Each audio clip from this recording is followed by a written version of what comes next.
Good morning, goddammit, piss and vinegar day. Don't know, leg day. Yeah, so you can see that the video picture here was a bit blurry.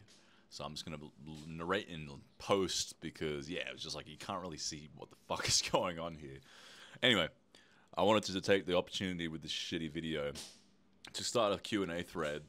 So basically, I'm gonna start doing Q&As and yeah, because normally you guys put comments in below asking me questions, and I'll almost always reply back as quickly as I can. Maybe I've missed some here and there. If I have, I apologize. I don't know. I just haven't seen them. But for the most part, I do, and I do my best to answer them. But for fucking man, may as well answer them in a video or videos. That way, if someone has the same issue or same question, well, kill a bunch of birds with one stone. So yeah, no, let's start off with one. I don't know. Let me go find one real. Alright, well, it turns out I've actually answered all the fucking questions, but let me just go over the last question I answered so I actually have something to talk about. So, Supsky asks, my hamstrings hurt me or hate me, and when he does, he feels totally refreshed and, recovered for his training, and then as soon as he starts doing certain hamstring movements, he starts feeling pain in the back of the knees. So he's doing Nordic curls or laying hamstring curls, he starts feeling bicep femoris pain or in a tendon that attaches to the lower leg. I'd imagine, because then he also says that when he does sort of hip hinging movements like deadlifts, there is no, sort of hamstring pain. So what this likely is just basic tendonitis, if I had to guess. It depends on where it's localized. I asked more in depth. When it comes to any kind of tendonitis that you're experiencing, you really have to make sure that it is coming from the tendon and not a ligament.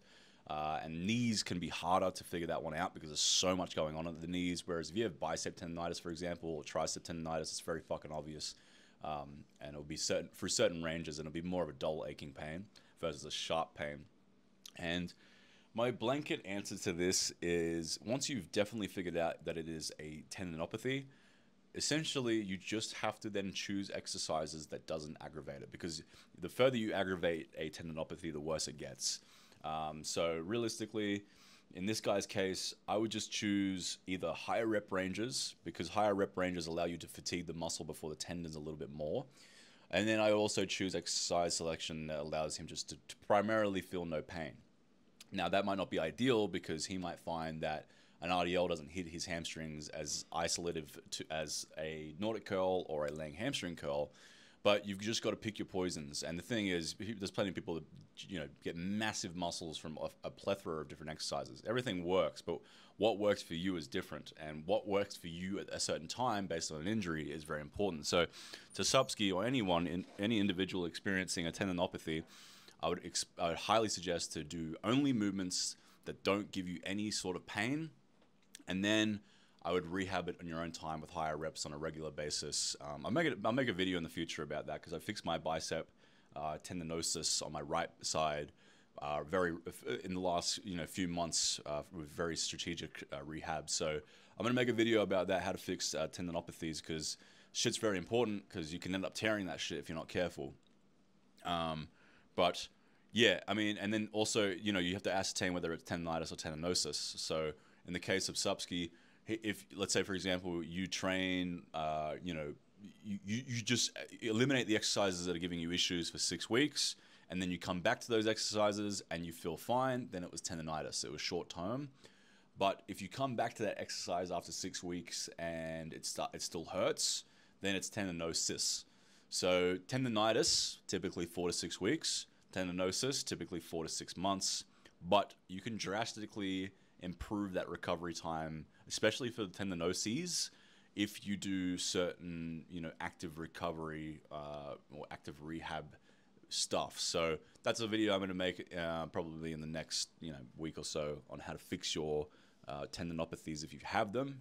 But yeah, if you're experiencing it right now, just avoid exercises that hurt them. Choose another exercise that hits said muscle.